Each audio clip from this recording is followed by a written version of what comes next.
Most of us think about to-do lists and goals and those kinds of things. What is the difference between a system and a goal? A goal is about the outcome that you want to achieve, and a system is about the process for getting there.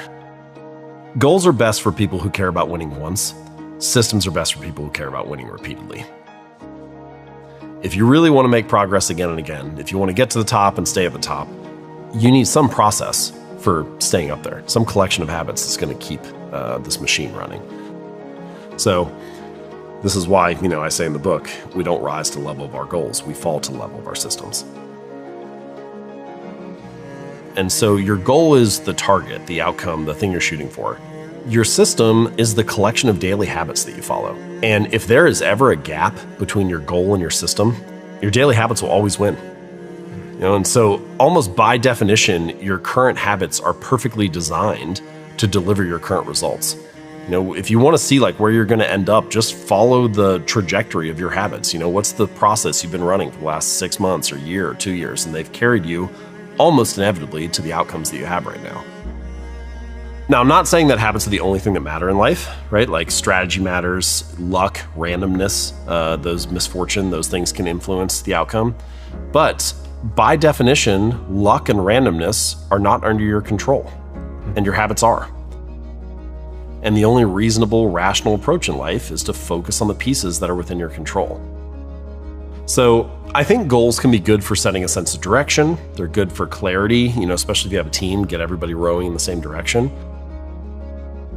But once you've decided what the goal is, you should basically set it on the shelf, metaphorically speaking, and spend the vast majority of your time focused on building a better system. How are the habits we're executing each day moving us closer to this outcome that we want?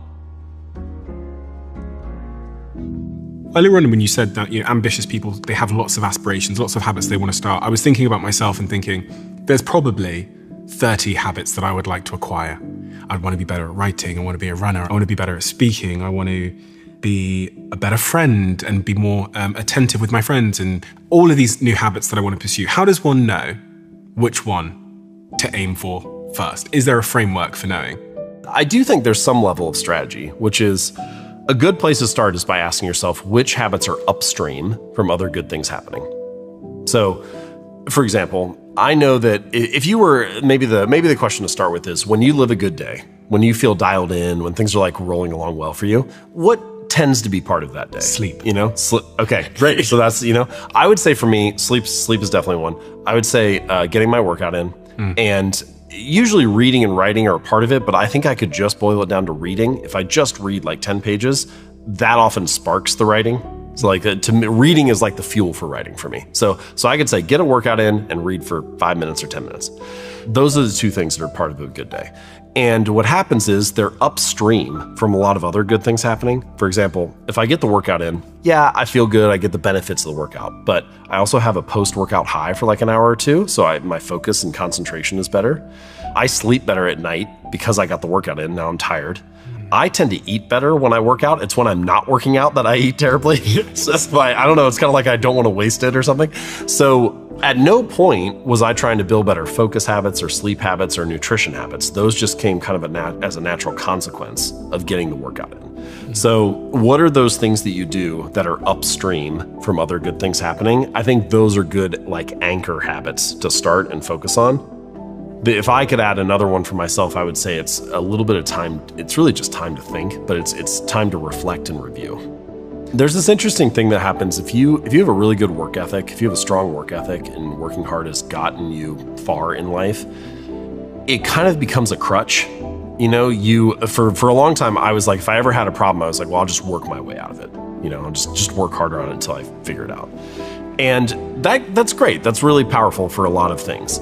But at some point it breaks, you can maybe, if you really try, maybe you can work 10% harder or 20% harder, but there's some limit. But if you work on the right thing, well, you could get 100x the result or 1000x the result. And so if you just keep your head down and work hard, it's very unlikely that you'll be spending your time in the highest and best way. And the only way to figure that out is to have time to reflect and review, time to think. So you need enough time to think to figure out what should I be focused on next. And so I think that is it's almost reflection and review is almost like the meta habit that is above all others, because if you give yourself time to reflect and review, then you can troubleshoot your habits and figure out how to adjust them. You start thinking, even if you don't say this explicitly, you think like, what would peak performance look like? If I could really get my habits dialed in, what could I do? And you start imagining 5, 6, 7 things that you would do and what all of them would look like in their perfect form and so on. And I think instead of asking ourselves, what could I do on my best day? It's better to start by asking, what can I stick to even on the bad days? And that becomes your baseline. That becomes the first step. And now that you have this floor that is achievable, even when you're tired, even when you're exhausted, even when you don't have much time, now you can show up and feel like you're succeeding, and then you can progress from there. One of the most motivating feelings to the human mind is the feeling of progress. If you feel like you're making progress, even if it's smaller than what you ultimately hope to do, you have every reason to move forward. But often we become like a victim of our expectations. We spend all this time optimizing the perfect plan and then expect things to go perfectly out of the gate. And you had it so built up in your mind that once you don't hit that mark in the first or second or third day, it falls apart. Really what we're talking about there is you just need to be okay with being inconvenienced or uncomfortable for like 5 to 10 minutes. Getting dressed, getting through the rain, getting to your car, getting to the gym.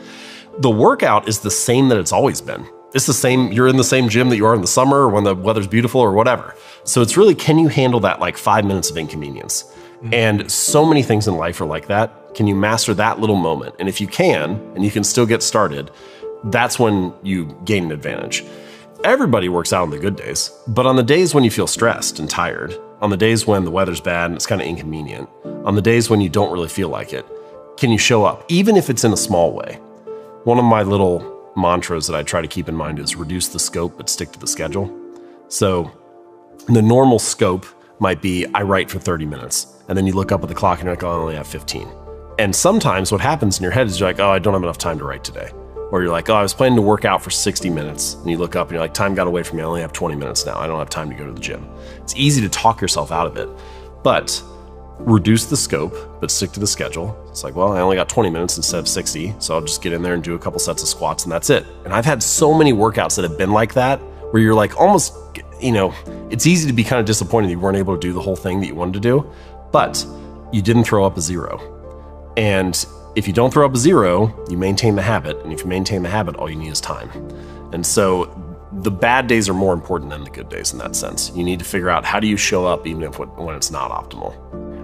Is there anything that you've learned, any frameworks, any tactics for making sure you get past that first 5 minutes so you can get into the flow of the habit? Yeah, there's multiple things. So first thing is, try to prime the environment to make the first action easy. Prime the environment to make the first action easy. So let's say writing, for example. I find that for myself, the biggest point of friction is choosing what to write about. Once I've actually finally settled, this is the thing I'm writing today, then I can get into it and I'm off and running. But I'll sit there for 2 hours just debating whether it's the right thing to be focused on writing or not. Should I work on this chapter? Should I work on something else or whatever? So what I've started to do is sometimes I will write the first sentence of what I'm going to write and just leave it on the Google Doc right there and then leave. And the next day when I come back, I'm already in, right? Like the first sentence is already written. So now I'm just writing the next piece of what's coming rather than trying to choose what to write about. Another one that I've done sometimes is sometimes I'll write the topic or I'll write the sentence on a Post-it note and I'll put it on top of the keyboard. And so when I come into the office, it's right there in front of me. I can't, I got to pick it off the keys to log on to the computer. And so it's like, remember, this is what you're writing about right now, so it's just trying to make it easy to get in.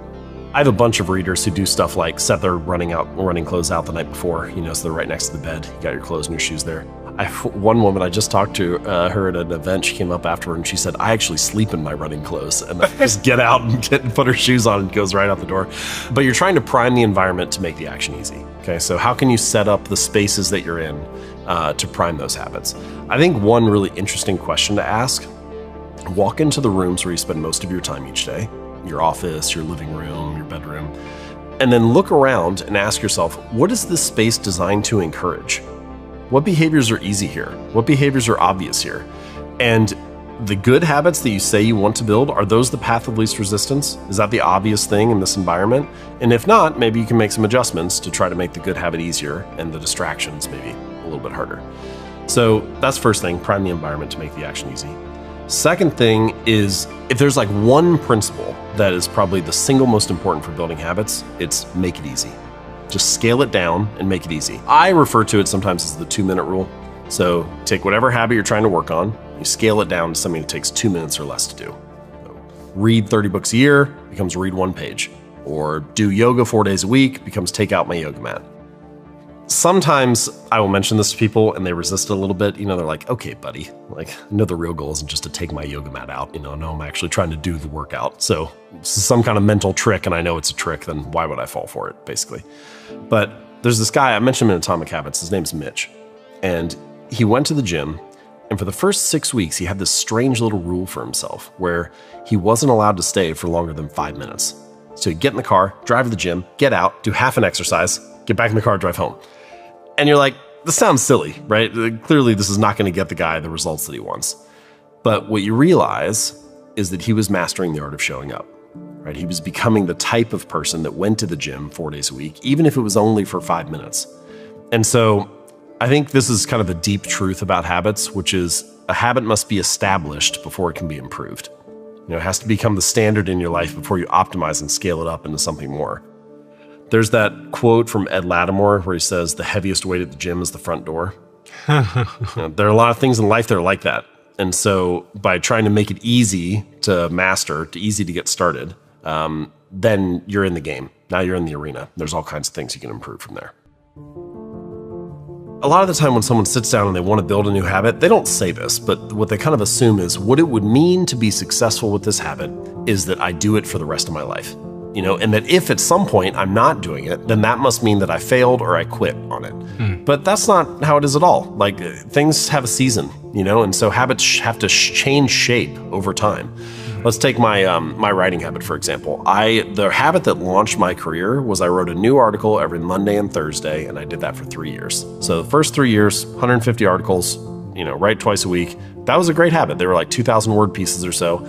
But then I signed the book deal for Atomic Habits. I didn't have the capacity to do that and also write the book, so that had to change. I wrote the book for like 3 years, and then the book came out, and now I write a newsletter once a week, and that's much shorter. But I kind of feel like my writing habit is maintained that whole time. It just changed shape. But that's fine. It just needed to shift based on the season. But I don't know. People, they get so attached to one form of a habit sometimes that they don't realize that it's no longer serving them. And I think that's one of the trickier things to give up, is a habit that used to be good for you, that used to work well, but no longer serves you in your current season. I find that I'm kind of a slow learner with that. A fundamental part of life is trade-offs, and you cannot be good at everything at the same time. So this is true across projects. If you try to do 7 things at once, spreading yourself thin in 7 different ways, very hard to be excellent. For me, what I think about is life has a series of seasons, and life has a series of sequences. So let's say it's not always exactly 10 years, but let's say the big movements in life are roughly 10-year buckets, right? So like for me, building my first business, that was kind of like a 10-year thing, and eventually it led to the launch of Atomic Habits. You maybe get 5 or 6 of those in your adult life. Some of those things make sense to do in a different order than others. Like, if you want to travel the world and see a bunch of places and party in Ibiza, you're probably not going to do that in your 60s. You can. There's nobody's saying you can't, but some things are probably better sequenced in other spots. Obviously, there's, especially for women, there's a certain limit on if you want to have a family, what decades that happens in. So yeah, it's just a matter of sequencing and prioritization. If you look at the tapestry of your life, what do you want the big movements to be, and where do those seasons need to slot in? There is no right answer, but it's interesting as soon as you realize it's a finite number, and as soon as you realize that trade-offs are always going to be a reality, you have to deal with that in some way.